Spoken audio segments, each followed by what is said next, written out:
Jeff Bezos is sponsoring the 2026 Met Gala, and it gives me the ick. Forget about the fact that these two are simply not fashion icons, no matter how much money they throw at it. But like everything billionaires do these days, this feels more like a PR stunt than an actual appreciation for fashion and art. There was a time when billionaire wealth built things the average person needed. Today, billionaire wealth tend to fund things that the average person never touches. The way billionaires contributed in the past is just simply not how billionaire philanthropy works today. The strategies are different, the incentives are different, and the impact is different. The difference isn't just where the money goes, it's what the money means. So today we're going to talk about when billionaire wealth actually built society and why modern philanthropy feels less like nation building and more like personal branding. So let's go very far back to the late 1800s and early 1900s when men like Carnegie, Rockefeller, Ford, Mellon, Morgan held absurd amounts of wealth. Now, these guys were not saints. They monopolized industries, crushed unions, exploited workers, okay? Let's get that out of the way. But when they finally decided to give money away, they didn't build parties or galas, they built public infrastructure. Andrew Carnegie was an industrialist who led the enormous expansion of the American steel industry in the late 19th century. He focused on scale, efficiency, and vertical integration during the industrial era, which allowed him to dominate steel production in Pittsburgh. Carnegie wrote frequently about political and social matters, and his most famous article, titled Wealth, outlined what came to be called the gospel of wealth. This doctrine held that a man who accumulates great wealth has a duty to use his surplus wealth for the improvement of mankind in philanthropic causes, saying, "A man who dies rich dies disgraced." Over his lifetime, Carnegie gave away over $350 million and specifically spent $55 million in his era to build more than 2,500 public libraries. In many towns, that library was the only public resource and the first time, quote unquote, ordinary people could access books, ideas, and education. At the time of his death, he had given away about 90% of his wealth, and some philanthropic analysts say his giving would equate to tens of billions of dollars in today's money. He didn't just give some money. His giving was mission-driven, and he consciously divested nearly all of his fortune into public goods, not status projects. Now, who knew the son of a traveling physician and con man would become so rich that he would eventually fund labs that helped eliminate hookworm and yellow fever? John Rockefeller was an industrialist who founded the Standard Oil Company, which dominated the oil industry, controlling a vast portion of U.S. oil refineries and distribution. He absolutely crushed his competitors by basically being a bully and threatening them, but that opened up his portfolio to owning refineries, pipelines, and transportation. Rockefeller donated over $500 million during his lifetime to education, scientific research, public health, and more. He founded or seeded major institutions like the University of Chicago, Rockefeller University, and the Rockefeller Foundation. In almost every major city in America today, you'll walk past plazas, buildings, streets, and public art and schools named after him because of his massive reach. His giving was transformational, building institutions that still exist today, and funding work that made modern medicine possible with vaccination research, medical schools, and creating invaluable public health systems. His philanthropy added decades to human life expectancy. At the time of his death, his fortune was estimated at $1.4 billion, which in today's money, people guesstimate to be about $600 million. Sorry, $600 billion. Ford founded the Ford Motor Company and revolutionized production with the moving assembly line, making cars like the Model T much more affordable. I don't know if kids these days still learn about the Model T and the assembly line, but I definitely remember spending about like a few days learning about how this revolutionized production. By the mid-1920s, his net worth was estimated about $1.2 billion, and yet it seemed like he was really indifferent and unimpressed by money and everything it could afford. And because of that, Ford gave about a third of his annual income to charitable causes, which included the Henry Ford Hospital in Detroit. He built trade schools and invested in historic preservation and established the Ford Foundation. More importantly, though, Henry Ford's contributions to the American middle class were massive, structural, and measurable, and they permanently changed the landscape of work, wages, consumption, and industrial policy. Ford revolutionized middle-class wages, mass production transformed the economy, he switched from a 12-hour workday to an 8-hour workday, and basically created the modern middle-class consumer. That being said, he was an awful person. He was anti-Semitic and actually used newspapers and his own dealerships to spread hateful conspiracy theories. And that is what makes his legacy so complicated. Yes, he did build the modern middle class, but he simultaneously held horrific and bigoted views. And I guess not much has changed in the billionaire class since then. Andrew Mellon came from a banking family, but his wealth came from investments in steel, oil, coal, and banking. He was a shrewd capitalist, and while Mellon's donations relative to his fortune is nothing compared to that of Carnegie or Rockefeller, his strength was in strategic institution building, particularly in arts and research. He and his brother established the Mellon Institute of Industrial Research, which later became part of Carnegie Mellon University, and most importantly, he donated his art collection and money to help establish the National Gallery of Art in DC. Before the NGA, the US didn't have a major national art museum. The National Gallery instantly became a public treasure, not a private collection. It is completely free, unlike many European museums, and became the standard for future US public art funding. Now, I spent all this time talking about old white dead people because billionaires of the Gilded Age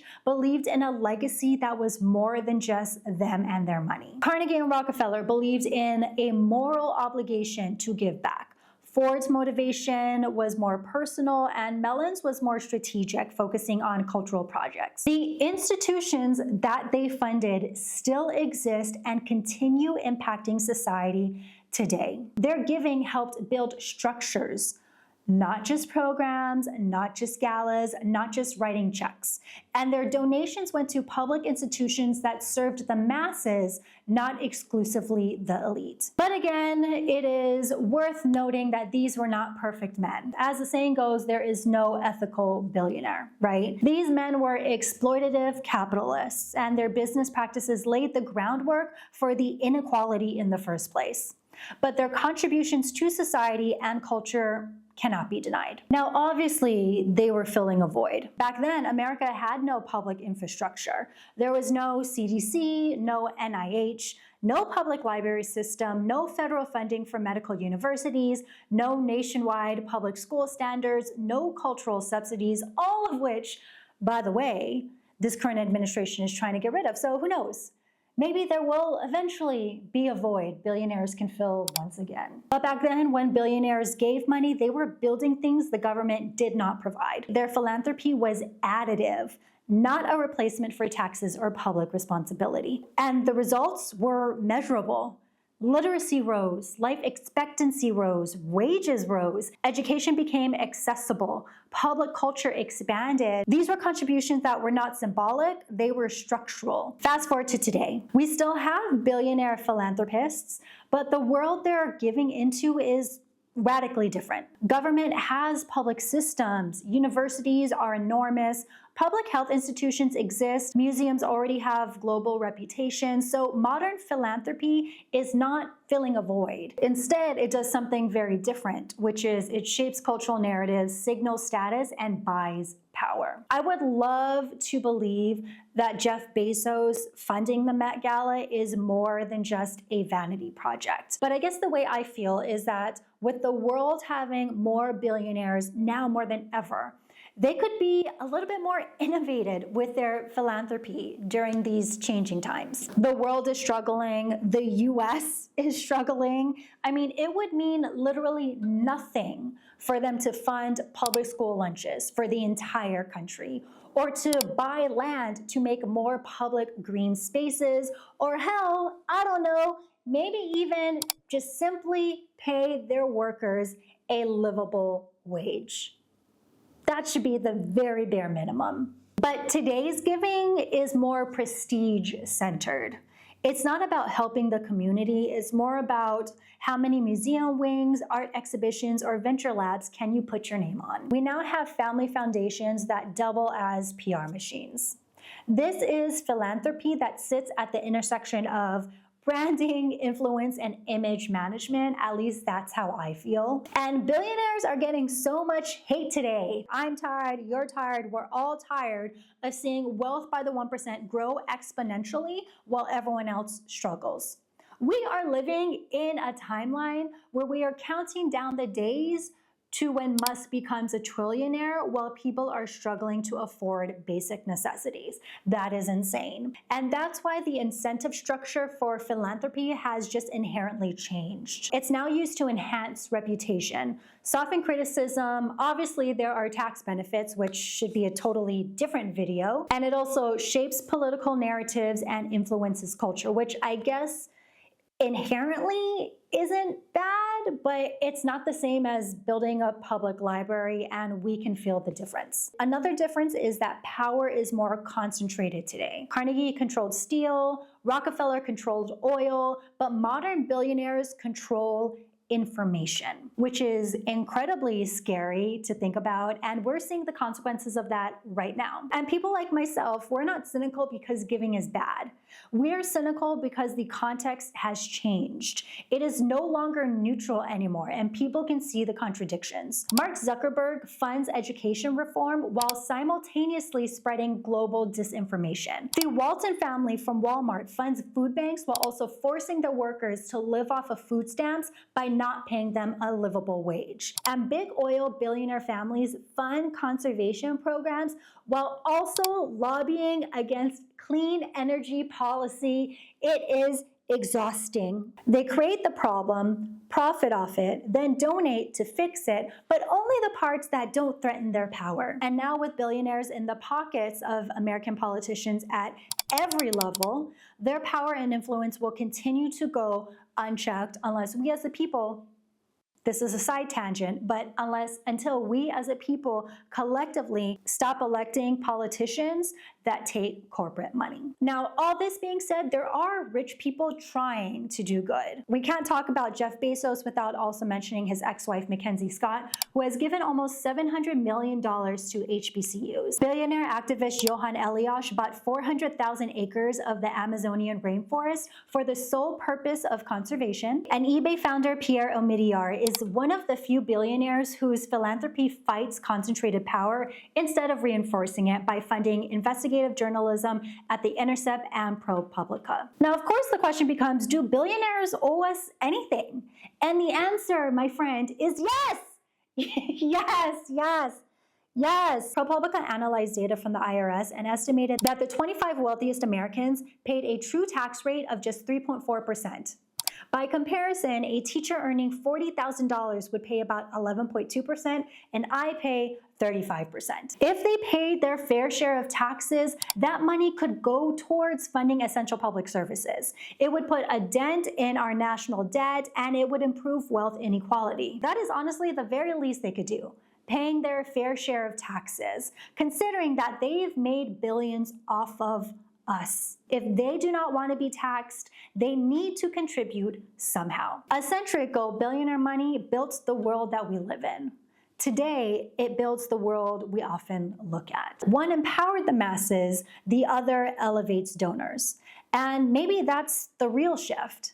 We moved from philanthropy as infrastructure to philanthropy as identity. So let's end with this. I know we all fantasize, I know I do, about what we would do with $1 billion. So if you had billionaire level money, what's the first problem you'd fix? Let me know in the comments below, because maybe the clearest way to see what's broken is imagining what we would repair, improve, or contribute to if we had that type of life-changing money. I'm Asia Dang. Thank you so much for watching this video, and I will see you next time. Bye.